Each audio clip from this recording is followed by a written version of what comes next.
Covid എന്ന മഹാമാരിയിൽ ഇങ്ങനെ ലോകം പകച്ചു നിൽക്കുന്നൊരു കാലം. ഇന്ന് കോവിഡ് ഒരു കോമഡിയായിട്ട് ജനങ്ങൾ മാറിയിരിക്കുന്നു. ആ കോവിഡ് ആ കാലഘട്ടത്തിൽ ലോകം മൊത്തം പകച്ചു നിൽക്കുന്ന സമയത്ത് കോവിഡിന് എങ്ങനെയാണ് ഷിജുവിൻ്റെ കുറച്ച് എക്സ്പീരിയൻസ് അനുഭവങ്ങൾ എന്തായിരുന്നു ആ സമയത്ത്? കോവിഡ് ആരംഭം കുറിക്കുമ്പോൾ തന്നെ ശരിക്കും പറഞ്ഞാൽ അമേരിക്ക ഏറ്റവും കൂടുതൽ ടെൻഷൻ കൂടിയിരുന്നൊരു സമയമാണ്. അപ്പോൾ എൻ്റെ ഒരു അനുഭവം ഞാൻ പറയുകയാണെങ്കിൽ, ഏറ്റവും ആദ്യം ചൈനയിൽ ആരംഭം കുറിക്കുന്നു. നമ്മൾ അന്ന് കേൾക്കുന്നത് ഇന്നത്തെ കാര്യമല്ല ഞാൻ പറഞ്ഞു, അന്ന് കേൾക്കുന്നത് ചൈനയിലെ നല്ലൊരു ശതമാനം ആളുകൾ മരിക്കുന്നു, ബോഡികളെല്ലാം ഒരുമിച്ച് മറവ് ചെയ്യുന്നു. ഇതെല്ലാം കഴിഞ്ഞിട്ട് ഇറ്റലിയിലേക്ക് വരുന്നു. ഇറ്റലിയിലെ ഒരു ഏരിയ തന്നെ മൊത്തം ആൾ മരിച്ചു എന്ന് അറിയപ്പെടുന്നു. അത് കഴിഞ്ഞ് അമേരിക്കയിലേക്ക് ആരംഭം കുറിക്കുന്നു. അമേരിക്കയിൽ മരണങ്ങൾ ആരംഭം കുറിച്ചിരിക്കുന്നൊരു സമയം. ആ സമയത്ത് മൊത്തം 10 പേരിൽ കൂടുതൽ ഒരു സ്ഥലത്തും ആൾ ഒത്തുചേരാൻ പാടില്ല, ആൾ പുറത്തിറങ്ങാൻ പാടില്ല, എല്ലാവരും വീട്ടിലിരിക്കണം. അങ്ങനെ ഇരിക്കുന്ന സമയത്ത് എൻ്റെ ഒരു സുഹൃത്തിന് ക്യാൻസർ വന്ന് മരിക്കാവുന്നൊരു കണ്ടീഷനിൽ നിൽക്കുന്നു. അപ്പോൾ അവരുടെ ഫാമിലിയിൽ നിന്ന് എന്നോട് വിളിച്ച് പറയുകയാണ്, ഒരു ദിവസം കൂടുതൽ ഇനി നിൽക്കത്തില്ല, എന്ത് ചെയ്യണമെന്ന് അറിയത്തില്ല. അപ്പോൾ ആ ഒരു സമയത്ത് നമ്മൾ പുറത്തേക്ക് ഇറങ്ങിയാൽ നമ്മുടെ മനസ്സിൽ കംപ്ലീറ്റ് നമുക്ക് കോവിഡ് വരും, നമ്മൾ മരിക്കും. അതെ, അങ്ങനത്തെ ഒരു സിറ്റുവേഷനാണ് എല്ലാവരും. അപ്പോൾ ആരും പുറത്തേക്ക് ഇറങ്ങുന്നില്ല. ഗ്രൂപ്പായിട്ട് ഓരോ വീടുകളിൽ തമ്പടിച്ചേക്കണു. പുറത്തേക്ക് അത്യാവശ്യം 2 മാസം 3 മാസത്തേക്കുള്ള ഐറ്റംസുകളൊക്കെ വീട്ടിൽ വാങ്ങിച്ചു വെച്ച്. അപ്പോൾ ഞാൻ എൻ്റെ ഒരു സുഹൃത്തിനെ വിളിച്ചു. സുഹൃത്തിനോട് പറയാണ്, ഇങ്ങനത്തെ ഒരു സിറ്റുവേഷനിലുള്ള നമുക്ക് എന്ത് ചെയ്യാൻ പറ്റും? അപ്പോൾ അദ്ദേഹത്തിനും ജോയ് ചാക്കോബൻ തന്നെയാണ് പേര്. എന്നെ വിളിക്കാൻ പേടി, എനിക്ക് അദ്ദേഹത്തെ വിളിക്കാൻ പേടി, ജോയിച്ചേനെ വിളിക്കാൻ പേടി. അവസാനം ഞാൻ പറയാണ്, ജോയിച്ചേട്ടൻ ഞാൻ എന്തായാലും പോവാണ് എന്ന് പറഞ്ഞപ്പോൾ ജോയിച്ചേട്ടൻ പറഞ്ഞു, നീ എന്നെയും വിളിച്ചിട്ടില്ല, ഞാൻ നിന്നെയും വിളിച്ചിട്ടില്ല, നമ്മൾ ഒരുമിച്ച്. കാരണം അന്ന് എനിക്കെന്തെങ്കിലും സംഭവിച്ചു കഴിഞ്ഞിട്ടുണ്ടെങ്കിൽ ജോയിച്ചേട്ടനും ബുദ്ധിമുട്ട്, അങ്ങനത്തെ സിറ്റുവേഷനാണ് അന്ന്. അങ്ങനെ ഞങ്ങൾ 2 പേരും കൂടി പോയി. അതിൻ്റെ ഫ്യൂണറലിന് വേണ്ട എല്ലാ സംഭവങ്ങളും, എവിടെ ചെന്നാലും ആരും ഇല്ലയെന്ന്. എല്ലാവരും ഇപ്പോൾ ഫ്യൂണറൽ ഹോമിൽ ചെന്നാലും അതല്ലെങ്കിൽ സിംതേരി ചെന്നാലും എങ്ങും ആരുമില്ല. പക്ഷേ വിളിച്ച് എല്ലാം സെറ്റാക്കി. അന്ന് 10 പേരെ, മാക്സിമം 10 പേരെ പറ്റുള്ളൂ. അപ്പം ഞാൻ ലൈവും ചെയ്തു കൊടുത്തു. അങ്ങനെ ലൈവിലൂടെ എല്ലാവർക്കും കാണാൻ പറ്റി. അങ്ങനെ ആ ഫ്യൂണറൽ ചടങ്ങുകളെല്ലാം അവസാനിച്ചു. എനിക്ക് തോന്നുന്നു ഒരു 3 ദിവസം കഴിഞ്ഞ് കഴിഞ്ഞപ്പോൾ എനിക്കൊരു കോൾ വരാണ്, ഷിജോ ഇത് ന്യൂയോർക്കിൽ നിന്നാണ് വിളിക്കുന്ന ഒരു സംഭവമുണ്ട്. ഞാൻ പറഞ്ഞു, എന്താ? നമ്മളന്ന് ഒരു 3 ദിവസം മുമ്പ് ഒരു ഫ്യൂണറൽ ചെയ്തില്ലേ, അതിനകത്ത് ഒരാൾ കോവിഡ് വന്ന് മരിച്ചു. പെട്ടെന്ന് സ്റ്റക്കായി. ഞാൻ അച്ഛനെ വിളിച്ച് പറയണു, എല്ലാവരും അങ്ങോട്ടും ഇങ്ങോട്ടും ഫോണ്, എല്ലാവരും പുറത്തിറങ്ങരുത്. അങ്ങനത്തെ ഒരു സിറ്റുവേഷനിൽ നിൽക്കുകയാണ്. അപ്പോൾ കോവിഡ് നമുക്കും വ്യാപിച്ചു, നമുക്കും കിട്ടി എന്നുള്ളൊരു ചിന്തയിലാണ് എല്ലാവരും നിൽക്കുന്നത്. എല്ലാവർക്കും പേടിയാണ്. അപ്പോൾ അങ്ങനെ നമ്മൾ പേടിച്ച് നിൽക്കുന്ന സമയത്ത് എനിക്ക് 1 മണിക്കൂർ കഴിഞ്ഞ് കഴിഞ്ഞിട്ട് വീണ്ടും ആ ഫോണിൽ നിന്ന് തന്നെ എനിക്ക് കോൾ വരാണ്, ഷിജോ ഒരു ഉപകാരം ചെയ്യണം. ഞാൻ പറഞ്ഞു, എന്താ?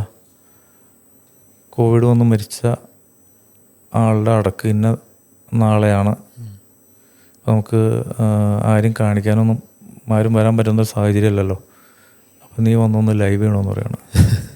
അപ്പോൾ എനിക്ക് ഒട്ടും ചിന്തിക്കാൻ പറ്റില്ല. നമുക്ക് അന്നത്തെ ഒരു സിറ്റുവേഷൻ അനുസരിച്ച് ഞാൻ പെട്ടെന്ന് ഞാൻ പറഞ്ഞു, നാളെ കഴിഞ്ഞ് ഒരു 4 ദിവസം അടുപ്പിച്ച് ഞാനൊരു നുണ പറയാണ്, ഒരു ചർച്ചിൻ്റെ ലൈവ് ഉണ്ട്, അതുകൊണ്ട് എനിക്ക് വരാൻ പറ്റത്തില്ല എന്ന് പറഞ്ഞു. അപ്പോൾ ആരെങ്കിലും കിട്ടുമോ? നമുക്ക് ആരും വിളിക്കാൻ പറ്റില്ല, കാരണം എല്ലാവരും പുറത്തിറങ്ങണില്ല, ആരും വരില്ല, നമുക്ക് പറയാനും പറ്റത്തില്ല. അപ്പോൾ ഞാൻ പറഞ്ഞു, ഇല്ല, ഒരാളും കിട്ടത്തില്ല, നിങ്ങൾ വേറെ ഏതെങ്കിലും ട്രൈ ചെയ്ത് നോക്കുമെന്ന് പറഞ്ഞു.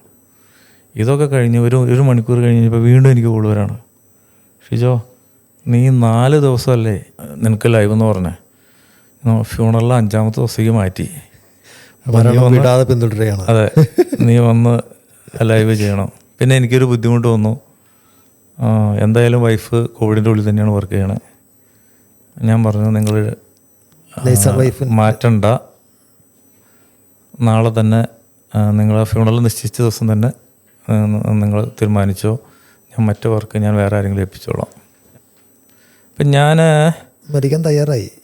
അന്നത്തെ രീതിയിൽ അങ്ങനെ വേണ്ടി പറയല്ല, അന്ന് അങ്ങനെയാണല്ലോ. കാരണം എന്നിട്ട് നേരെ ഞാൻ ഈ ലൈവ് ചെയ്യാൻ പോകുമ്പോൾ അവിടുത്തെ റിസപ്ഷനിലിരിക്കുന്ന ആ സ്ത്രീയോട് ഞാൻ ചോദിച്ചു, പേടിയാണല്ലോ, അങ്ങനെ ലൈവ് ചെയ്തതിന് കുഴപ്പമുണ്ടോ? അപ്പോൾ പറഞ്ഞു, നിങ്ങൾ ഒരു കാരണവശാലും നിങ്ങൾ പേടിക്കേണ്ട, ആ മരിച്ചു കിടക്കുന്ന ബോഡീനെ നിങ്ങൾ പേടിക്കേണ്ട, കാരണം അവിടെ കോവിഡിൻ്റെ ഒരു അംശം പോലുമില്ല. പക്ഷേ ഫാമിലീനെ പേടിക്കണം. അന്ന് 2 ക്യാമറ കൊണ്ടുവന്ന് വെച്ചു. ഇന്നും എനിക്കൊരു മനസ്സിലാവാത്തൊരു കാര്യമുണ്ട് കേട്ടോ. കാരണം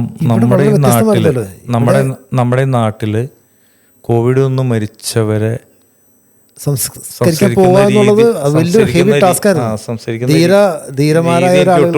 ഇപ്പോഴും ഉൾക്കൊള്ളാൻ പറ്റില്ല. അതിനകത്ത് ഇപ്പം എന്തോരം വിവാദങ്ങൾ വന്നാലും, കാരണം ഞാൻ അവിടെ ഏകദേശം എനിക്ക് തോന്നുന്നു, ഞാൻ അന്ന് വേറെ ആരും ലൈവ് ചെയ്യുന്നില്ല, ആരും ചെയ്യുന്നില്ല. ലൈവ് ചെയ്യുന്ന പലരും ഉണ്ട്, പക്ഷെ പേടിച്ചിട്ട് ആരും ചെയ്യുന്നില്ല. എനിക്ക് കോവിഡ് കിട്ടിയിട്ടില്ല. ഞാൻ ഈ പറയണം, മരിച്ച ആൾക്ക് അതിലൂടെ സ്പ്രെഡ് ചെയ്യില്ല എന്ന് പറഞ്ഞാൽ അത് വലിയൊരു ആണ്.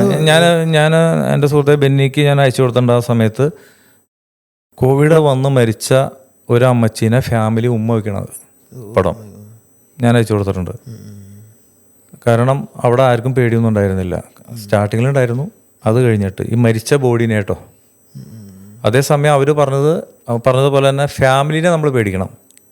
അപ്പോൾ അത് ഞാൻ ശ്രദ്ധിക്കാറുണ്ട്. പക്ഷെ എനിക്ക് ആ സമയത്തൊന്നും എനിക്ക് കോവിഡ് കിട്ടിയിട്ടില്ല.